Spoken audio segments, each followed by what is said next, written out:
70. Peguei o texto, os irmãos acompanhem a leitura da palavra nesta oportunidade. Pedindo restaurações. As canções que foram cantadas aqui,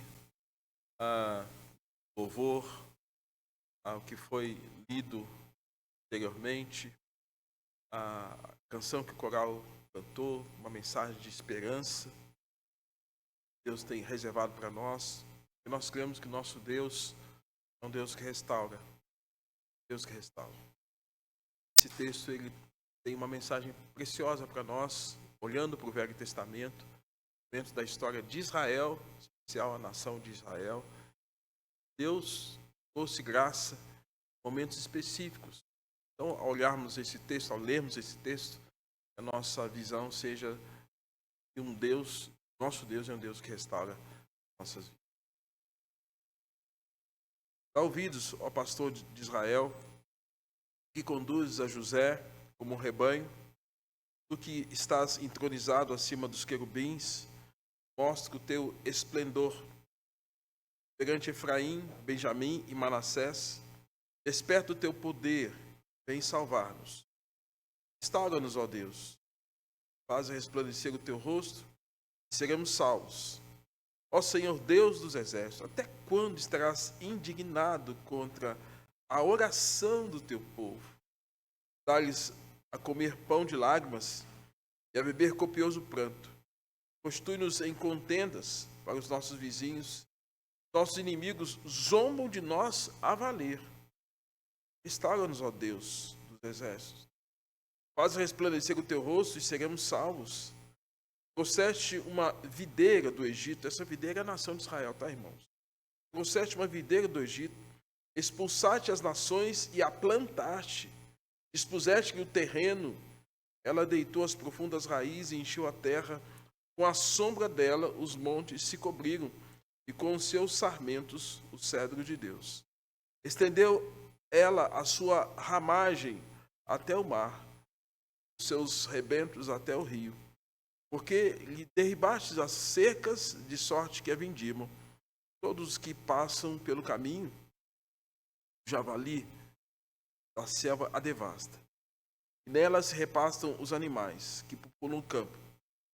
Ó Deus dos exércitos, volta-te, nós te rogamos. Olha do céu e vê, e visita esta vinha. Protege o que a tua mão direita plantou, o sarmento que para ti fortaleceste. Está queimada, está decepada. Pereçam os nossos inimigos pela repreensão do teu rosto. Seja a tua mão sobre o povo da tua destra, sobre o filho do homem que fortaleceste para ti. E assim não nos apartaremos de ti. Vivifica-nos e invocaremos o teu nome. Restaura-nos, ó Senhor dos exércitos, faz resplandecer o teu rosto e seremos salvos. Que a igreja leia comigo o verso número 14 e 15. Vamos ler juntos? Vamos lá?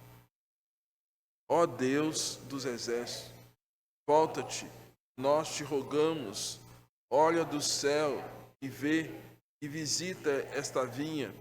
Protege o que a tua mão direita plantou, o sarmento que para ti fortaleceste, está queimada, está decepada. Até aí. Está queimada, está decepada. Pai Santo, fala mais uma vez conosco pela tua palavra, ministra o nosso coração nesta hora, onde, tal qual o salmista, nós também clamamos por restauração. Tal qual ele, ó Deus, nós somos, às vezes, essa vinha, queimada. Ó Deus, novo sopro, fôlego. Então, nós clamamos também por visitação nesta hora. Em nome de Jesus. Amém. Irmãos, fala de hoje o avivamento do prisma do Velho Testamento. Boa parte dos argumentos que eu vou usar aqui não são meus. São de pastor americano. Inclusive foi pastor, foi professor do reverendo Josider, foi professor também do reverendo Alberto, quando eles faziam um curso de pós-graduação no Andrew Jumper, né? Dr. Van Groningen, professor do Velho Testamento, esteve durante 15 anos na Austrália, homem que também fez parte da equipe de professores do nosso Andrew Jumper, que funciona em São Paulo. Irmãos, a palavra reavivamento, avivamento, ela ocorre também no Velho Testamento de uma outra forma. Pensando com o termo reavivamento, podemos notar que ele ocorre em Gênesis, livro dos começos, acontece em Juízes, Samuel, Salmos também, como nós lemos aqui. E parece que há 3 aspectos que a Bíblia vai tocar quando fala de reavivamento ou de revitalização. Fala, por exemplo, em Gênesis capítulo 45, 27, fala de José, quando José mandou que trouxesse seu pai, Jacó. Diz o texto de Gênesis 45, 27, que seu pai Jacó reviveu.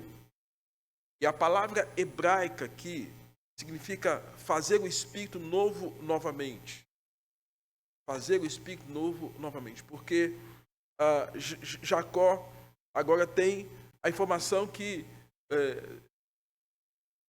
seus filhos estavam vivos. O seu filho estava vivo. A palavra hebraica, então, dá a ideia desse espírito vivo, vivificado. Embora não tivesse morto, mas parece que ele cobrou ânimo. Então, a primeira coisa que a gente pode pensar, irmãos, que quando se fala em revitalização, avivamento, se a gente olhar pelo prisma que aconteceu com Jacó, numa analogia do texto, Jacó cobrou ânimo, vigor emocional. Então, quando se fala, portanto, reavivamento, também é um vigor emocional. Quando nós olhamos para Juízes capítulo 15, verso de número 19, quando Sansão estava faminto, com fome, sedento, quando ele tomou água, quando ele comeu, ele recobrou alento, diz o texto que ele reviveu. Então, novamente, há uma ênfase aqui na expressão de reavivamento, ou revitalização, ou renovação, como sendo um bem-estar físico e não apenas emocional. Bem-estar físico. Então, Sansão, quando ele come, ele cobra força. É muito parecido com o que acontece com Elias. Você se lembra quando Elias subiu para Horebe, ele deixou o seu moço lá embaixo, e Elias foi e sentou-se debaixo de um zimbro e pediu para si a morte. E o Senhor o serviu com pão e água. E Elias recobrou, porque Elias estava num processo de uma depressão, uma fala depressiva, e ele recobrou o ânimo. Elias, então, irmãos, ele tem um revigoramento físico, né? No texto de Jacó, é um revigoramento emocional. Então, a Bíblia usa essas terminologias. 1 Samuel 10, 32, também encontramos Davi, quando ficou 3 dias sem comer, sem beber, e quando ele come, a palavra é retornar, ele retorna o ânimo, ele retorna o vigor, e recobra. Exatamente isso. E um terceiro conceito, quando se fala de reavivamento, ou revitalização, é algo espiritual. Salmos 80 aqui, ele tem a ver com esse prisma. Não é nem emocional, nem físico. É espiritual. Então, aprendemos que a palavra também se aplica a um reavivamento, uma revivificação da alma. E no verso 3, Salmos 80, ele fala: restaura-nos, ó Deus. Repete isso no verso 7, restaura-nos, ó Deus. Ele repete isso no verso 19, restaura-nos, ó Deus. Ou seja, o salmista está pedindo restauração da alma. E a quem ele dirige esta oração? No verso de número 1, ele fala acerca de com quem ele está fazendo esse pedido, quase que um desespero. Ele está se referindo a Deus como o pastor de Israel. Dá ouvidos, ó pastor de Israel. Como que diz? Dá ouvidos, ó Deus. Senhor, tem misericórdia. Ele está falando com Deus. Está pedindo que Deus, esse Deus que no decorrer da história conduziu, aí ele vai citar a figura de José, os 12 membros das tribos de Israel, Efraim, Benjamim e Manassés. E vai fazer essa referência, como que simbolizando toda a nação, todas as tribos reunidas através desses nomes citados. Esse Deus que conduziu José, Efraim, Manassés, Benjamim, ele está pedindo a esse Deus, a esse pastor de Israel, ele está pedindo restauração. E ele fala, faz-nos voltar. Ele está falando, Deus, faz-nos voltar. Ó Deus, faz resplandecer o teu rosto e seremos salvos. Ele associa a restauração com, inclusive, a salvação. Faz-nos voltar, restaura-nos, ó Deus dos exércitos, faz resplandecer o teu rosto e seremos salvos. Fala isso no verso 14, como disse, verso 17 e o verso 18, ele chega a dizer assim, e assim não nos apartaremos de ti. Ou seja, Deus, se o Senhor não nos ouvir, nós permaneceremos longe do Senhor.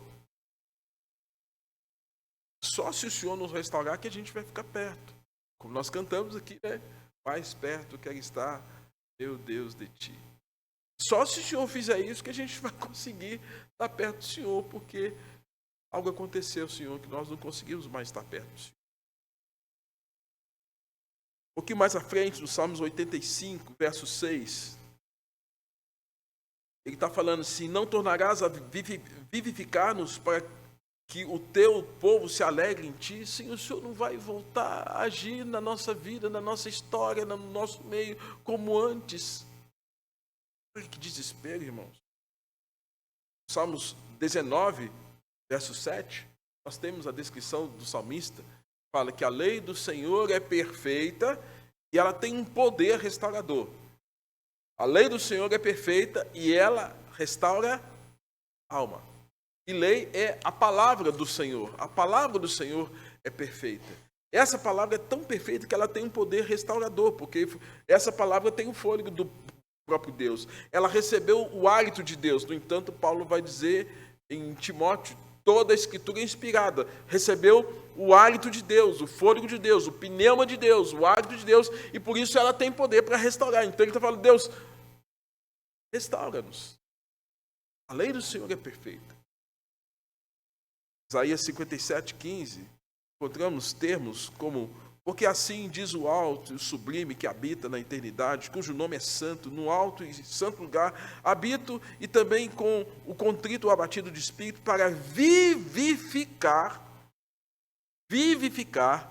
o espírito dos abatidos, também para vivificar o coração dos contritos. Ou seja, Isaías está falando, Deus tem esse poder para trazer vida para aquilo que está morto, para trazer alento para aquilo que está desalentado. E aí, quando nós olhamos para textos como esse, irmãos, e apontando para o texto que nós lemos aqui no início do nosso culto, Isaías capítulo 1, que o boi conhecia o seu dono, o jumento o seu possuidor, mas a nação de Israel, que foi chamada a partir de Abraão, já não sabia mais quem era Deus. O reverendo Hernandes, ele tem dito que depois de 3 gerações, é bem provável que a terceira geração já não conheça mais a Deus. Não sei quantas gerações já se passaram da sua casa. Mas ele fala que, geralmente, 3 gerações é um tempo suficiente. Se não tiver uma fidelidade para com Deus, se perca da palavra do Senhor. E aqui Isaías está falando, olha, vivifica o espírito, que esse Deus vivifica o espírito dos abatidos e vivifica o coração dos contritos. Portanto, irmãos, quando nós falamos de revitalização, ainda que nós saibamos que tem um poder emocional, tem um poder de restauração física, que Deus cura, de fato Deus cura, Deus transforma a vida das pessoas e traz restabelecimento físico para quem está enfermo. Muito mais é o benefício espiritual da presença do nosso Deus. E Abacuque, também traz essa mensagem. Mensagem no texto que ele fala por algumas vezes: Deus restaura, Deus vivifica, Deus renova. E Abacuque ora para que a obra de Deus continue e seja renovada, restaurada de uma maneira nova. Ainda que não haja fruto de oliveira minta, eu, porém, confiarei no Senhor. Então,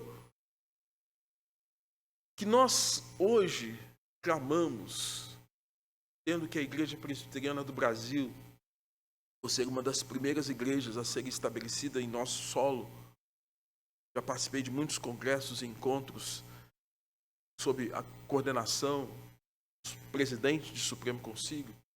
Esse é um discurso também na nossa denominação.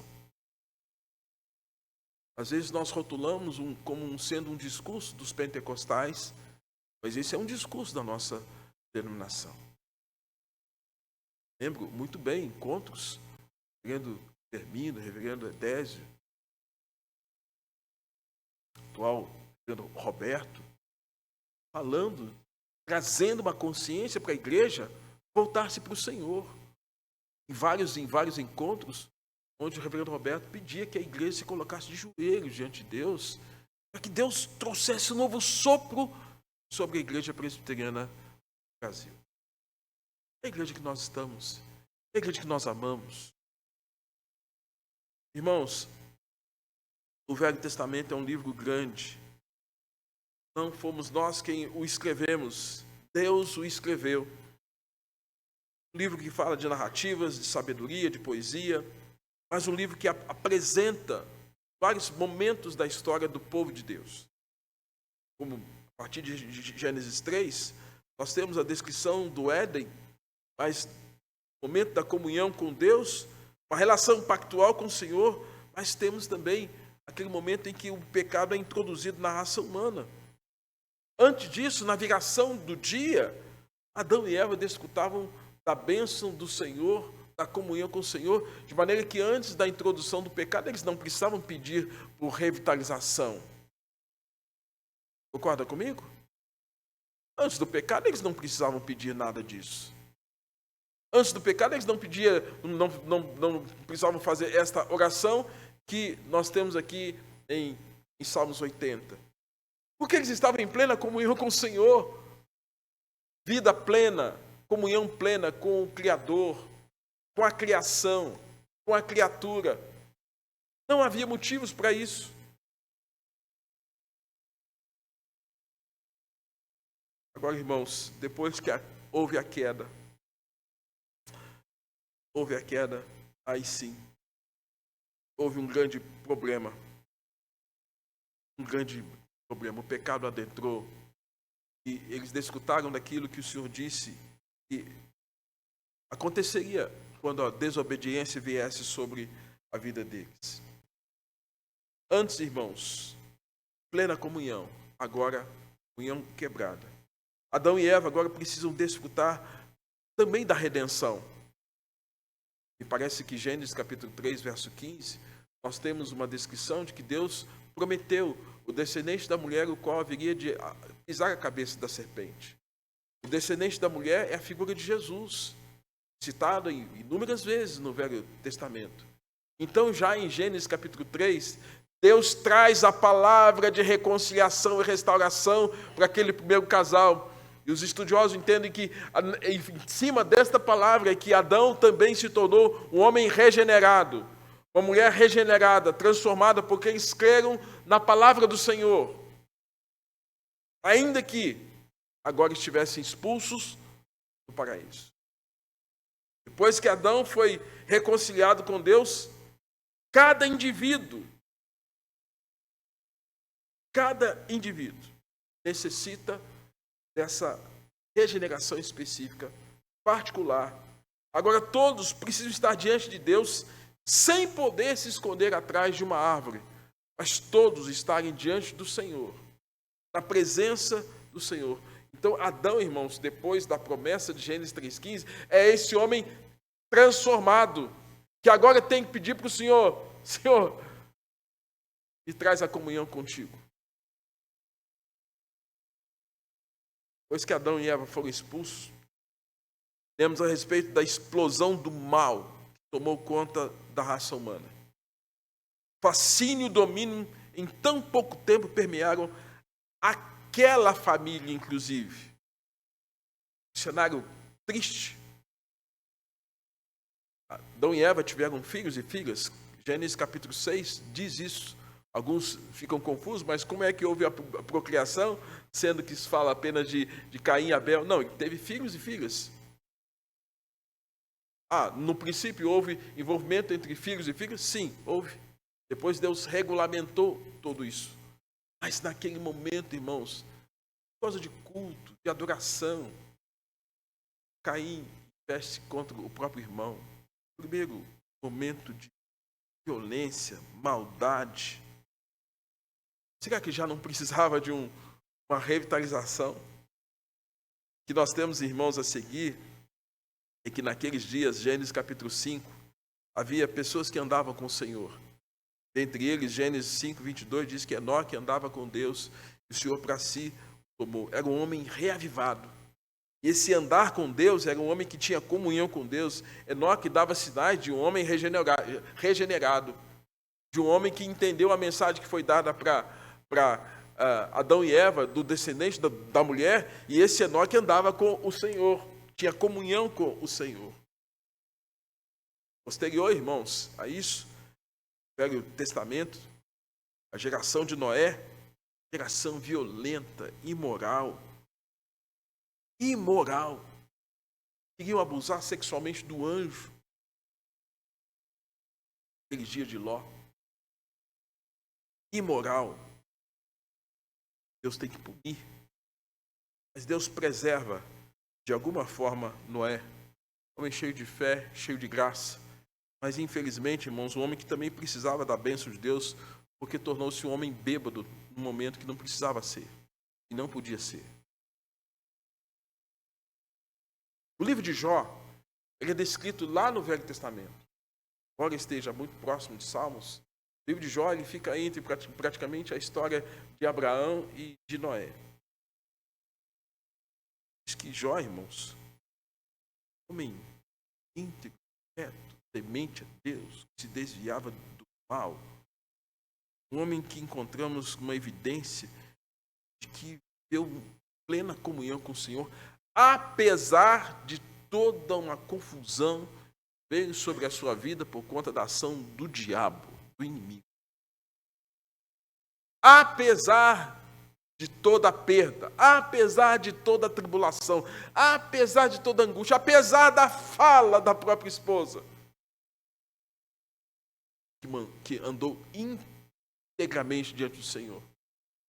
Que Deus, na sua graça e misericórdia, restitui a ele 3 vezes tudo aquilo que ele havia perdido. O livro de Gênesis, capítulo 12, irmãos, nos mostra que Deus levanta um homem chamado Abraão, que sai de Ur dos Caldeus, antigo Iraque. Em Ur dos Caldeus havia o culto à lua, culto aos mais variados deuses. Os mais variados deuses, e Deus chama esse homem, dá a ele uma direção. Vai para uma terra que eu te mostrarei. Gênesis capítulo de número 15, mesmo tendo obedecido, esse homem chamado Abraão passa por reveses. Abraão, irmãos, passou por momentos em que se sentiu acuado, com medo, e precisou ser encorajado. Qual o título que Abraão carrega sobre si? Pai? Esse homem estava com medo,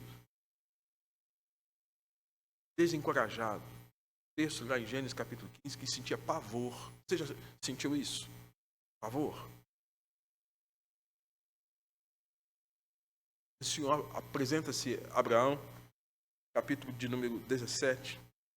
Diz: eu sou o El Shaddai. Anda na minha presença e ser perfeito. Deus encoraja, Deus renova, Deus restaura. Um homem que estava se sentindo apavorado, angustiado. Gênesis, Deus está reanimando, encorajando. E a despeito disso, ele ora por Sodoma, ora por Gomorra. Senhor, se tiver 50 justos aqui, não destrua esse povo, Senhor. Se tiver 50, eu não vou destruir. Senhor, se tiver 45, não vou destruir. Lembra disso? Excedendo. Esse homem, irmãos, oferece seu filho para ser sacrificado em obediência a Deus. Só o homem reavivado oferece o melhor de si. Os filhos são a joia. São um presente. E Deus faz-lhe um teste. Me apresente aquilo que você tem de melhor. Esperou tanto tempo. Agora Deus faz um teste. Eu quero agora que você devolva para mim. Ele devolve. Mas Deus abençoa de maneira que ele provê o cordeiro, traz a direção, Isaac é preservado. Irmãos, esses homens são homens de Deus.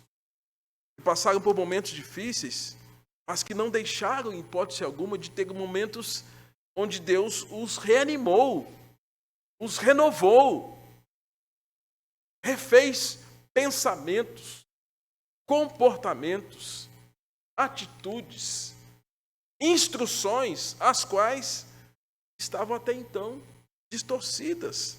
Ou Deus reformou, ou Deus reanimou, mas Deus está dizendo, eu abençoarei.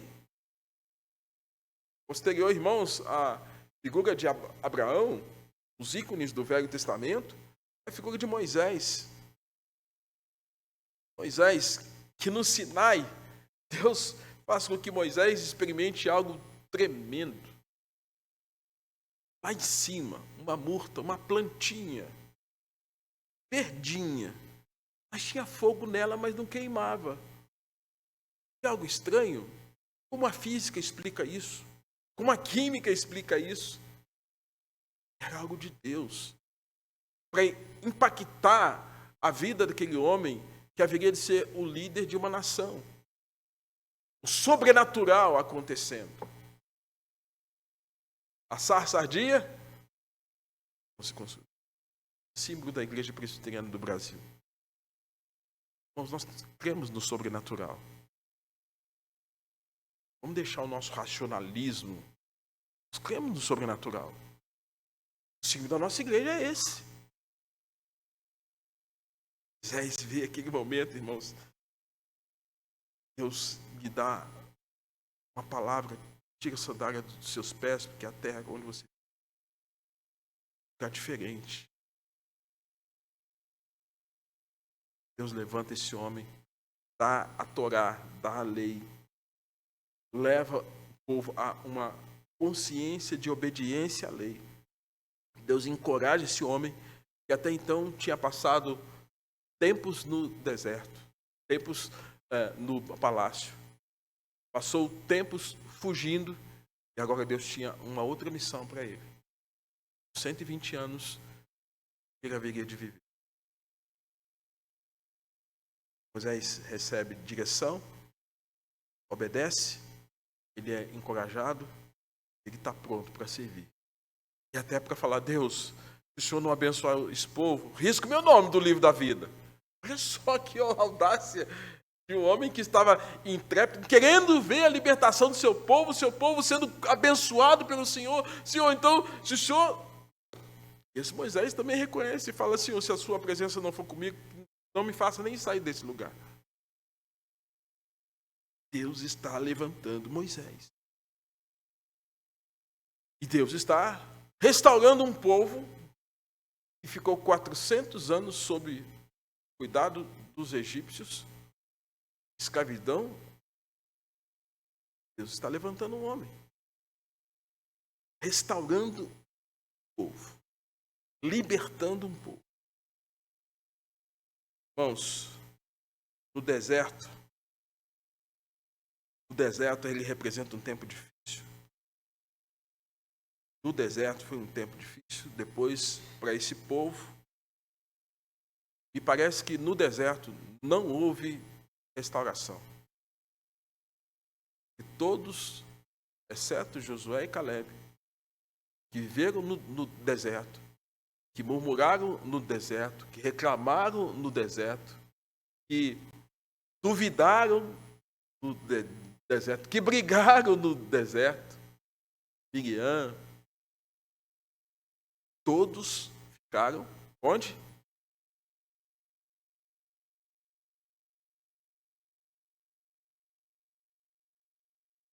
Josué. Em Josué, Deus levanta algo novo, uma reforma espiritual. Aí poderíamos nos perguntar, será que o povo de Deus necessita, tal qual o tempo no deserto, da derrota, da aflição, da opressão para permanecer firme?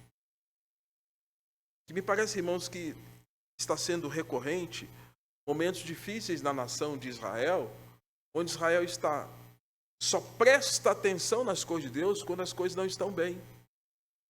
Só entende a dinâmica do chamamento a partir do momento em que está tudo em frangalhos.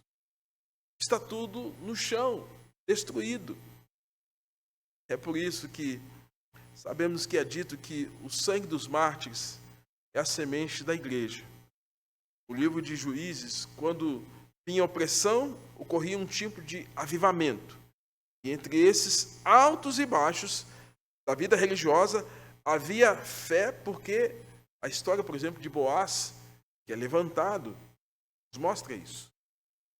Mas o resgatador, vindo, porém, à época de Samuel, houve um grande retrocesso na vida dos sacerdotes. Isto é visto na primeira parte do livro de Samuel. Mas, inclusive, nesse período, encontramos algum tipo de renovação espiritual. Na época de Davi, encontramos uma transformação, uma reforma.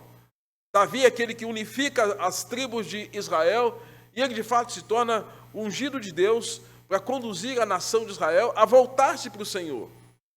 Com Saul não deu certo. Com Davi, tinha tudo para dar certo. E até houve um bom tempo em que deu certo. Davi era o unificador das 12 tribos. Davi era um rei segundo o coração de Deus, conforme o livro de Atos, capítulo 13, que ministrava, ele tinha um governo, uma administração debaixo dos cuidados de Deus, da proteção de Deus, mas ele tinha a direção de Deus para as decisões que ele tinha que tomar, e o Senhor era com ele, tal qual na descrição de Gênesis, que o Senhor era com José, o Senhor era com Davi. A besteira de Davi foi querer saber quantos soldados ele tinha. Fazer o censo. Deus se aborreceu. Não é isso. Você ganha, não é porque você tem muita gente. Você ganha não é porque seu exército é poderoso e forte. Você ganha, sabe por quê? Porque eu estou com você. Não porque você é numeroso. Deus sentenciou. Davi compra a ilha de Araúna, oferece a Deus lugar. Deus lhe dá até a oportunidade de escolher a correção, a disciplina. Veio de disciplina. Deus corrigiu. E parece então que é nesse momento que Davi se volta para o Senhor. Ele entende. E Deus falou: Davi, você é um homem de muitas lutas. Sua mão está muito suja de sangue. Vai ser outro que vai construir esse templo. Irmãos, veio Salomão.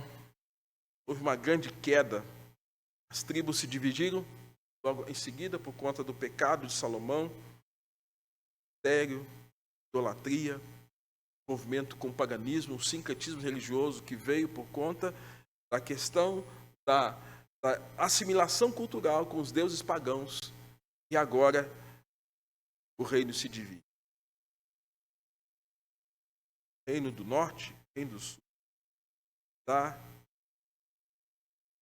Quanto ao reino do sul, ao reino de Judá, reino do sul, menos da metade continuou no pacto.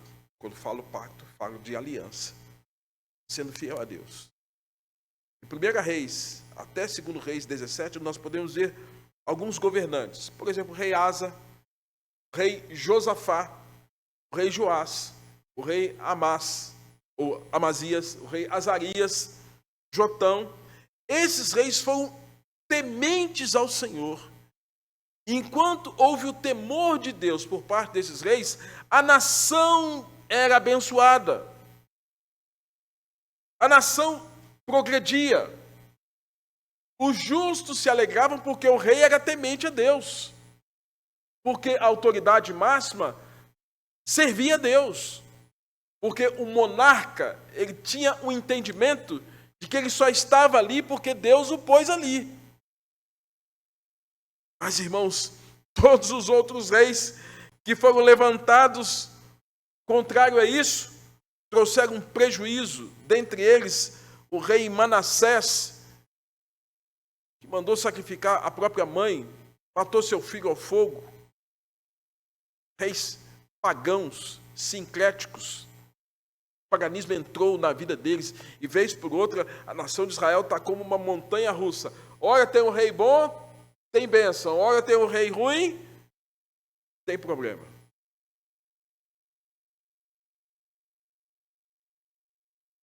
Terrível. Algo acontecendo com a nação de Israel que trouxe sérios problemas. Você entende o pano de fundo, portanto, dos Salmos 80 agora? O pano de fundo é esse. O pano de fundo é Asaf, como um dos musicistas, como um dos levitas, compondo um salmos, uma poesia, e pedindo que esse Deus olhasse para a nação de Israel e trouxesse essa restauração. Por 3 vezes ele usa a expressão: restaura-nos, ó Deus, e faz resplandecer o rosto e seremos salvos. Ele está pedindo a restauração diante da dor. Por quê? Porque o verso 4 ele fala, porque o Senhor está indignado contra nós. O verso de número 4 ainda diz que o Senhor não estava nem respondendo às orações da nação de Israel. Que a nação de Israel estava comendo pão e lágrimas. Pão e dor. Estava tomando, estava fazendo disso, vontade de beber as lágrimas que eles mesmos choravam. Copioso pranto. E ele fala que a nação de Israel, irmãos, estava sendo construída como contenda. Nos dias de Davi unifica as 12 tribos, 12 filhos de Israel. Pois, nos dias de Salomão, Robão e Jeroboão são levantados e há uma disputa entre eles. O reino se divide. Virou alvo de deboche. Asaf está falando, o Senhor nos construiu em contendas. E ele diz ainda, e os inimigos, pode conferir lá, os inimigos zombam de nós. Quem nos conhece como nação está zombando de nós. Está rindo da nossa cara porque a gente está brigando entre nós. Deus, restaura, Senhor. Restaura, Senhor. Resplandece o teu rosto sobre nós e seremos salvos. Restaura, Senhor. Segundo momento que ele pede, restaura-nos, ó Deus dos exércitos, e faz resplandecer o seu rosto e seremos salvos. E ele está falando que essa nação tinha uma vocação. E a metáfora que ele usa aqui, trouxeste uma videira do Egito. Quem é a videira trazida do Egito? A videira trazida do Egito é a nação de Israel.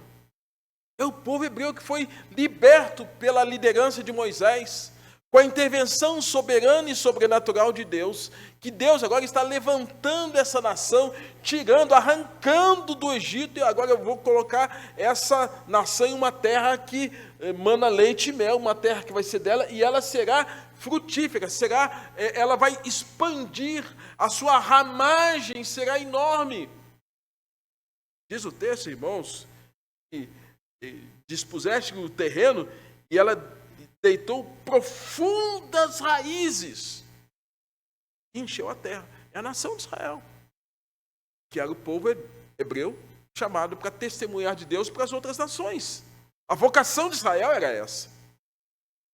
Deuteronômio capítulo 8 fala para que Israel não se ensoberbecesse, diz o seguinte, que o Senhor não os escolheu porque erais melhor do que outros povos, mas que o Senhor havia escolhido a nação de Israel porque Deus amou profundamente a nação de Israel.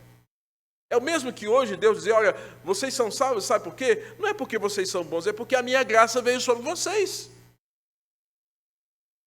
Não é porque há mérito em vocês. Porque eu fui gracioso, eu fui amoroso. Aí Paulo vai teologizar e dizer para nós, só podemos amar a Deus porque Ele... Deus está falando com a nação. Vocês são essa videira, tirada do Egito, plantada, fincada, com raízes profundíssimas. E como a sombra dela, os montes se cobrissem, com os seus sarmentos, os cedros de Deus. Quem diz, tudo que, assim que ela crescer, tudo que tiver debaixo dela, vai ser abençoado.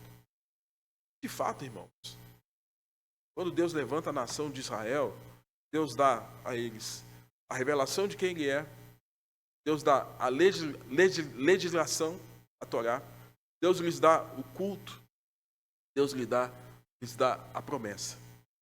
Está lá em Romanos. Deus deu. Deus revelou. Deus mostrou quem Ele é. Deus deu a lei. Deus deu a legislação, lei moral, lei cerimonial. Deus lhes deu o culto litúrgico. E assim que Israel vivesse isso, abençoaria todas as outras nações. E de fato, as outras nações que conheciam a nação de Israel, irmãos, eles eram abençoados. Essas nações que se opusessem a Israel, sentenciadas, às vezes, à espada.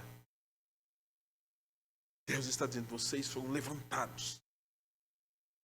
Verso 11, ele fala que Deus que estendeu ela, a sua ramagem até o mar e até os rebentos, até o rio. E aí diz que muitos desfrutavam das bênçãos. A expressão vindimar. Muitos vindimam. Muitos desfrutam da colheita que advém do povo eleito, do povo hebreu.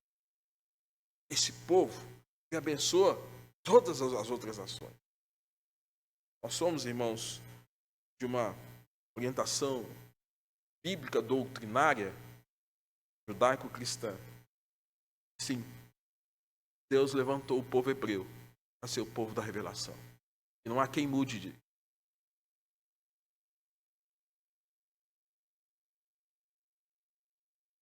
Porém, irmãos, o verso de número 13, ele vai dizer que algo mudou. Vai dizer que algo mudou. Vai usar a ideia de um animal, ele vai usar a ideia de uma catástrofe natural. Não sei se você tem acompanhado, que para nós foi uma grande surpresa o que aconteceu esses dias lá em Maui, na ilha de Maui, lá no Havaí. É interessante, onde a minha filha mora, a família estava para ir naquela semana para Maui. Iriam para Maui. Mas foi no dia que começou aquele incêndio, cancelaram a viagem. A minha filha já tinha ido lá em Maui, mas foi muito estranho a ilha toda ser incendiada, carros, casas. Mais de 1.000 pessoas desaparecidas, me parece que até ontem 111 pessoas mortas. Não sei se você gosta da agropecuária, dos agronegócios, plantadores. Muito bonito quando você vê uma plantação de milho. Quando a gente vai daqui para o Mato Grosso do Sul, você vê plantações enormes de milho.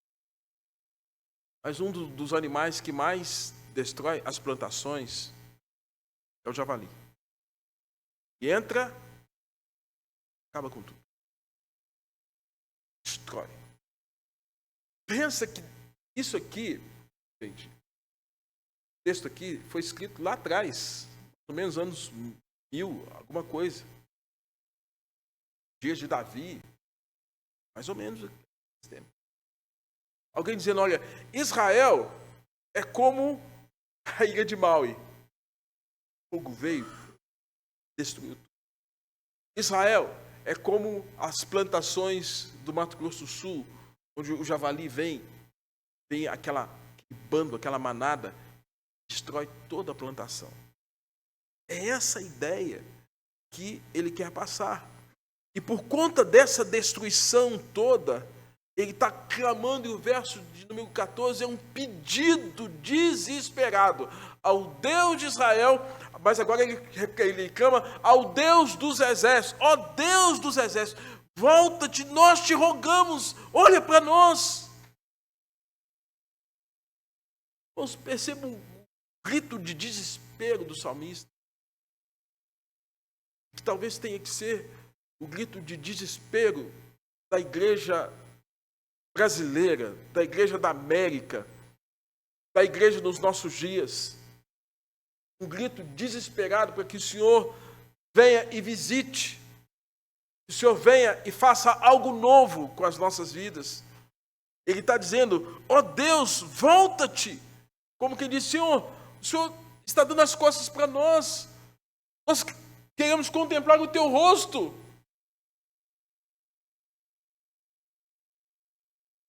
Ele fala para esse Deus que está sentado no alto e sublime trono, como diz Isaías.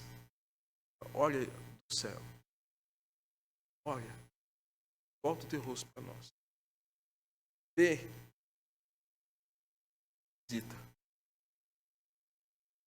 Visita esta vinha. E a visitação, irmãos de Deus, sempre uma visitação de poder, de graça. Onde Jesus passava, tinha morte, ele trazia. Se tinha perdição, ele trazia salvação. Se tinha desorientação ou confusão, tal qual a mulher samaritana, ele trazia verdade. Confrontava, sim, trazia verdade. Onde havia sepultamento, como no caso da viúva de Naim, Jesus ressuscitava. Onde havia enfermidade, como na casa de Lázaro, Jesus trazia vida. Onde havia tristeza, trazia alegria no casamento, nas bodas de Caná. A visitação de Jesus, irmãos, é sempre bondosa, maravilhosa, majestosa, restauradora. Sempre. E ela pode ser pessoal e pode ser coletiva. Ela pode ser uma visita para você, na sua casa. Algo tão pessoal, que te reanime, que te refaça, que te renove. Como ela pode ser também algo que chegue para um grupo. Nós cantamos uma música aqui, estava sendo cantada lá na Universidade Metodista de Augsburg. Deus milagre, Deus de promessa, que vai no caminho, na escuridão. Ó Deus, e é isso que o Senhor é um Deus de promessa, um Deus que renova. Asaf está pedindo para o Senhor essa visitação, porque a constatação dele não é nada boa. Ela está queimada, ela está decepada. Aquilo que o Senhor plantou e protegeu, ó Deus, agora está tudo ruim. Perecem os nossos inimigos pela repreensão do teu rosto, diz ele. E aí, ao final do verso de número 17, 18 e 19, está pedindo: seja a tua mão, povo da tua destra, sobre o filho do homem que fortalece. Senhor, que a tua mão venha sobre a nação de Israel. E assim nós não nos apartaremos do Senhor. Vivifica, invocaremos o teu nome. Queridos, Deus não nos criou para que nós adorássemos a nós mesmos, e nem nenhum tipo de objeto. Nós pudéssemos transformar isso em ídolo. Por isso, em Êxodo capítulo 20, ele fala: eu sou o Senhor teu Deus. Eu sou o Senhor teu Deus. Ele diz quem ele é. E somente a ele adorarás. Somente a ele darás culto. Nem tipo de manifestação do que haja em cima dos céus, nem embaixo da terra, nada. Só o Senhor. Quando, irmãos, nós começamos a desvirtuar essa nossa percepção de culto, de adoração, deixando de olhar para Deus, para olhar para nós mesmos, nós tendemos a desfrutar desses momentos de vinha queimada, vinha decepada, vida fria, vida seca, vida sem devoção, sem profundidade espiritual, distanciados do Senhor. E Asaf reconhece, pede ao Senhor vivificação, fala: e assim nós invocaremos o teu nome.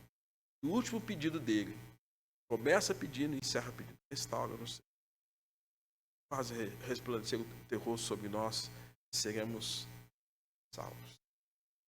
Concluo, irmãos.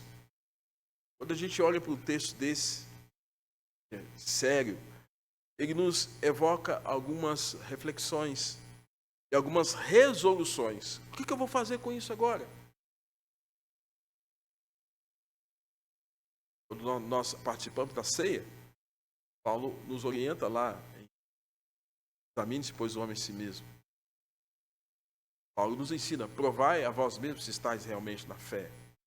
Chama sempre a nossa atenção, para que nós estejamos sempre nos avaliando como é que nós estamos, não é com a denominação, com Deus.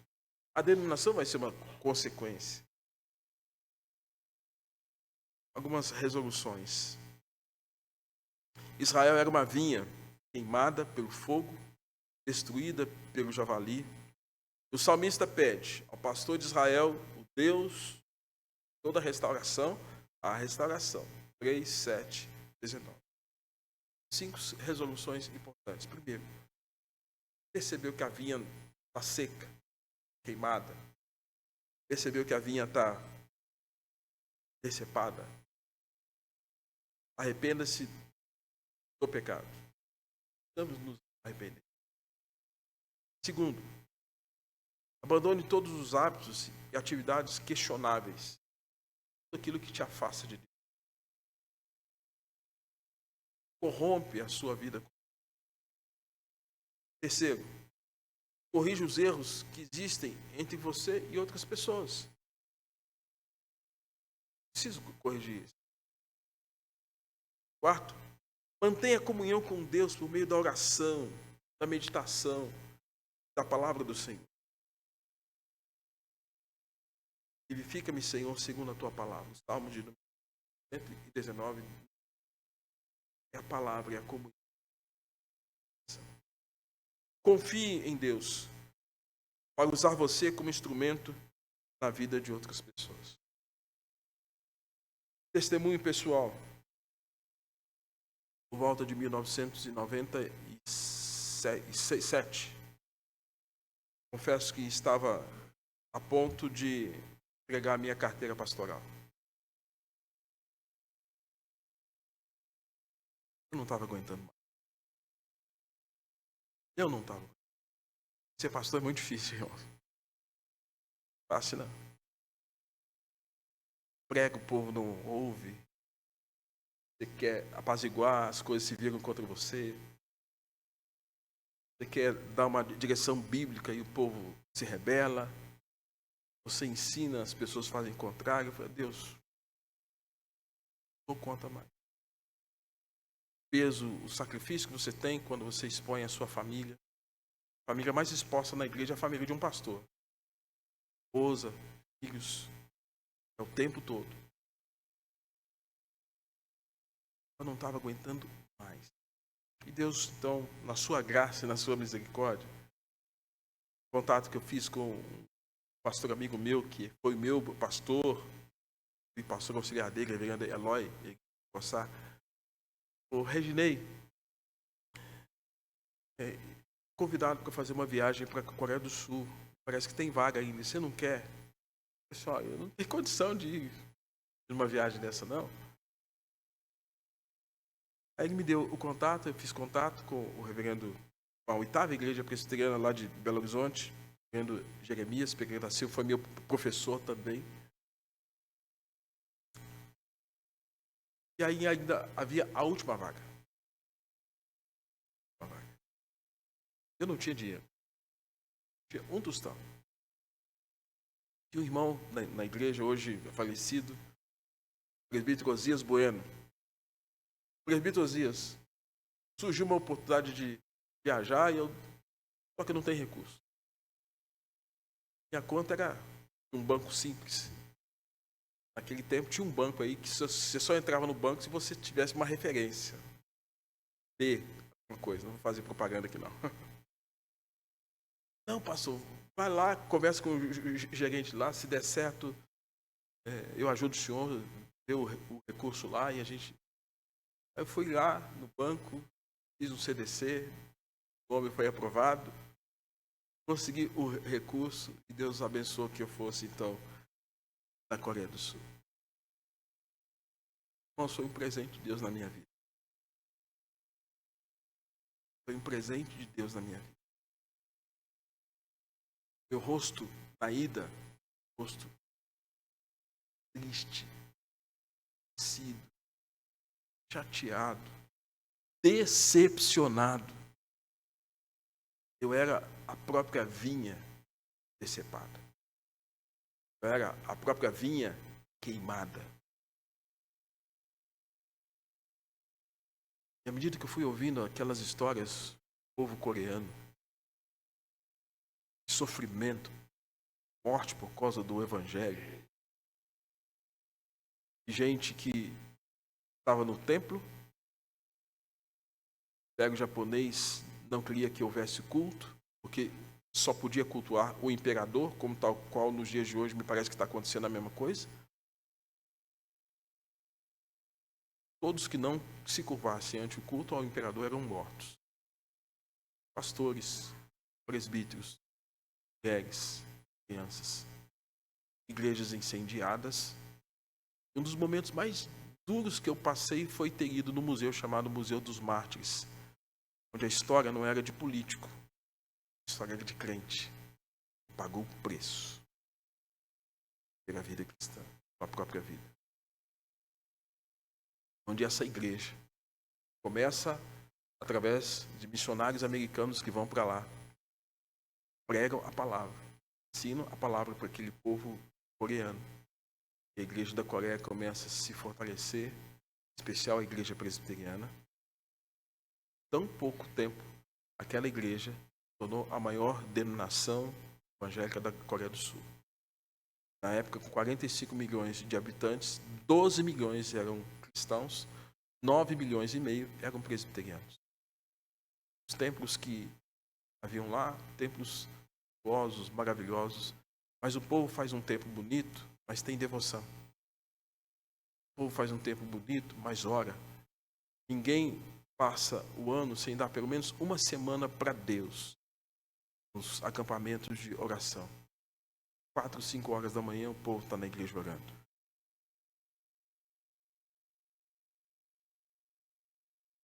Pastor respeitado, honrado. Quanto mais idoso, mais respeito tem. Dos momentos de oração lá, irmãos, Deus trouxe uma renovação tão poderosa na minha vida. Tão poderosa. Que comecei a olhar para tudo aquilo que eu estava vivendo, e tal qual Paulo diz que isso não é nada. Esse povo ensinou devoção. Eu tive um momento de restauração pessoal, ministerial. No entanto, eu estou aqui. Deus restaura. Eu creio num Deus que restaura. Eu creio num Deus que renova e que refaz. Quando Ele faz isso, Ele faz com um propósito. Ele não faz isso para que você olhe para si e que, assentado, assistindo as coisas acontecerem. mas que você tenha um coração novo para servir, um coração disposto para obedecer, uma vida nova para glorificar o Senhor, como marido, como esposa, como filho, como irmão na fé, onde a sua disposição agora é uma consagração plena e total diante de Deus. Aí dá para a gente entender Romanos capítulo 12, verso 8. Rogo-vos pelas misericórdias de Deus, que apresenteis os vossos corpos por sacrifício vivo, santo e agradável a Deus, que é o vosso culto racional. E não vos conformeis com este século, mas transformai-vos pela renovação da vossa mente. Restauração. Deus nos abençoe. Nós sejamos restaurados dia após dia, momento após momento, para sermos conforme a imagem de Cristo Jesus. Ouçamos o conjunto coral louvando o Senhor.